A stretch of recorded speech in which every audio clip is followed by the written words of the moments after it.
And Joel, it's time for the bright spots for your Houston Texans going into this season. Would you like to take the dime first?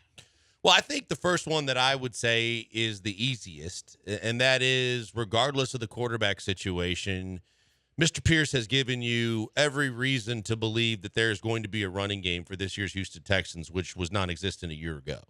And it's obviously a combination, and it's a combo platter because of the fact that, and we can get to some of the guys that will probably be also mentioned in terms of bright spots when it gets to a guy like Kenyon Green. But look, I'm looking at what I've seen so far from a running game that was completely zero a year ago and said, no matter how they try and fool you with the depth chart, this kid has got it. I mean, he's got size. He can run over you, but the biggest thing to me is he runs decisively. He hits the hole every time, and his first move and his quick twitch to change directions and make that first move on a defender is effective. And he looks like a guy that's been in the league for a while instead of a rookie that's trying to find his way. Now, blocking is obviously another story, and that's a work in progress. But just in terms of carrying the football, the kid has been impressive. Pierce has shown not only is he able to run with power and toughness, but he's shown more burst than I think people thought that he would have had. He has shown more elusiveness than I think people thought that he had. And he's also shown the ability to catch the football out of the backfield, which he didn't have a whole lot of opportunity to do at Florida. He is showing all the different things to become a complete back. And while, like you said, the idea of, how well can he pick up the blitz? How well can he provide in pass protection? That probably still remains to be seen. But everything else that we've seen about Damion Pierce all says this guy looks like he is the real deal in the backfield. As long as we're in the backfield, let's go to the defensive backfield, the defensive secondary. Derek Stingley Jr., Jalen Petrie, two guys they took very early in the draft. Like last year, the Texans were 29th in the league in yards per completion allowed. They were 29th in the league in yards to completion allowed when a corner was the nearest defender to the receiver. So this is a team that in the defensive secondary, they couldn't cover their own shadows last year. This year, so far in the preseason, we have seen a lot of really great work out of Derek Stingley Jr. The 49ers didn't even want to go near him yesterday. Jalen Petrie has a nose for the football. He is everywhere the football is in pass coverage, stepping up on run defense, coming up from deep safety spots to come up and play the run. He's got a nose for the ball. He's around the ball. Jonathan Owens has even been playing very well in this preseason. It looks like they are going to be a much better defensive secondary. It's something that Lovey pointed to early in training camp, saying, I need these guys to be better. We need this group to be better so we can play defense where we want to. All of these things bode well for the Houston Texans right now. See, and I think you forgot one guy. You omitted, with all the things you said that was spot on, you omitted Stevie Nelson. Hey, guys, back to the video in just 1 minute. Before that, I want to tell you about Fitz Roofing. If you got a leaky roof or need a full roof replacement on your business or your home, and or you want to get something done around the yard or maybe something around the house, they have the best warranties in the business, the best ratings, and the best service. They're going to take care of you every step of the way. Fitz Roofing, making a difference one home at a time. And I think picking up a guy like Stevie Nelson from a veteran perspective to kind of enhance the young guys and be there as kind of a big brother, but also still has plenty of ability and has plenty left in the tank as opposed to some of the guys they brought in the past, can only help. And I think that when we were talking about this earlier in the preseason, I said, look, everybody's gushing about the front seven, but who's the front seven really playing against right now? And how is it that you're going to be able to pass judgment like you can? When you look at the secondary, I thought that was going to be the strength of the defense. I thought that because of the fact that you weren't giving second chances to bust first-round picks and you weren't trying to just basically on the fly, put a Band-Aid on a gaping wound. The fact that you have now guys in your secondary with a good mix between youth and some of the veterans, I think that secondary is going to hold its own. I think that secondary is capable of doing some things, and I would agree with you. That secondary has some ability that I think Texans fans are going to be happy with.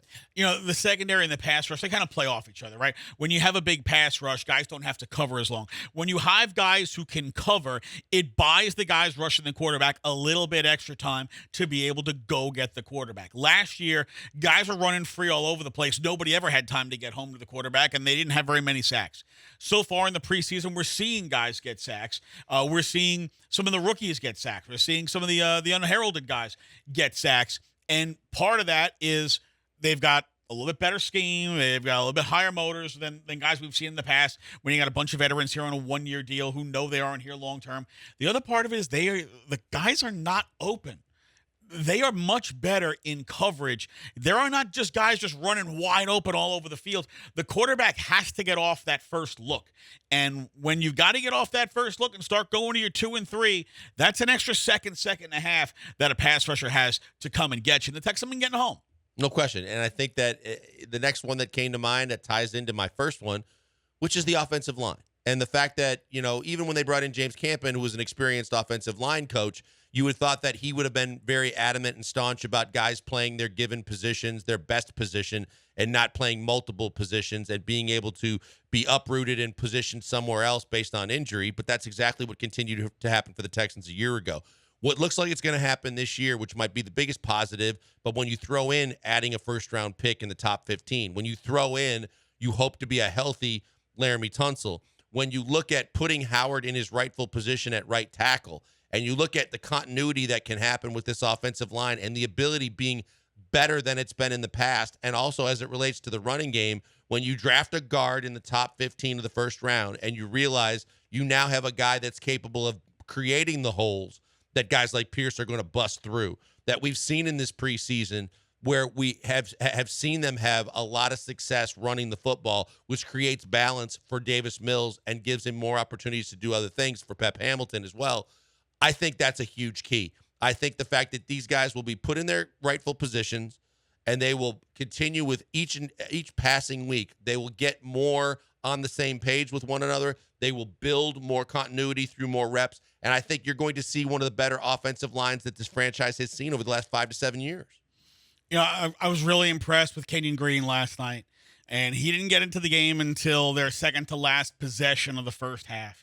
But you could tell right away he's playing at a totally different level than any of the guards on that team. The motor's a little higher. The mean streak's a little bigger. He's throwing bodies around. He's pancaking guys. He's getting down the field and running people over. That's the kind of guard. They haven't had that kind of guard play in a long time. And for a team that has been absolutely awful at running the football for the last couple of years and has really struggled with their interior line play, that's exactly the kind of guy that's going to help them get to that point you're talking about, being able to have an offensive line that's going to be a plus, that's going to be an asset for the team, and not, all right, which guy does the quarterback have to run from today? We've seen plenty of turnstile play from the interior of the line. Now there is a guy that you can point to as a recent draft pick and say, that guy is going to be an anchor on this offensive line. Yeah, no question about it. And then I go from there to the coaching staff. To me, you should be excited about the fact you have real NFL coaches now. You have a coaching staff led by an experienced head coach. And again, we're not going to go back and revisit how we got here. But no matter how you got here, you got to a guy that knows how it's supposed to be done. From kind of stabilizing Nick Caserio and settling him down to say, you don't need to be on the headsets talking, to being able to realize how a locker room is supervised on a daily basis and how things are built from the standpoint of it's my way as the head coach, and you'll understand why someday. And if you don't, then you probably won't be here. But the fact that then with the coaches that he's put around him, you have guys that you want to believe in a Pep Hamilton. You believe is a guy that's going to be a breath of fresh air with his offensive play calling. With the fact that he's going to play to the strengths of his quarterback and the weapons that he has, instead of doing what Bill O'Brien wanted, which was 2 runs with a cloud of dust, and then if it's too long of a pass, run it again and punt. This is going to be the kind of coaching staff that you can get behind, that you know isn't going to not know when to throw the red flag, is going to try a fake punt when you absolutely shouldn't have. When doing the things that we saw David Culley do a year ago, and it made you pull out every hair in your head, you at least know you have a coaching staff that you can get behind and believe in for the upcoming season. You're going to go from a guy who was, I'm not even going to say arguably, I'm going to say a guy who was clearly the worst head coach in the league, to a guy who's been to a Super Bowl, and a guy who's been to a Super Bowl with Rex Grossman as his quarterback. So not an easy feat to accomplish. This guy, when he was fired, had Brian Urlacher, who's a Hall of Famer, go, he shouldn't have been fired, and everyone in that locker room wants him to stay. That rarely happens when you have, like, even the Bill O'Brien situation when you had everybody giving Easterby their text messages to say why he annoys them and he should go. You had a locker room that said, we don't want him to leave, and we had a winning record, and we want him to stay. That's all you need to know in terms of a guy that knows how to handle the players, the locker room, and obviously the front office with the way he's been able to interact with Caserio. Yeah, it's funny because Lovey was fired. He was 10-6 the year he was fired. You know how many 10-win seasons they have had since Lovey was 10-6 and got fired? They have had one winning season.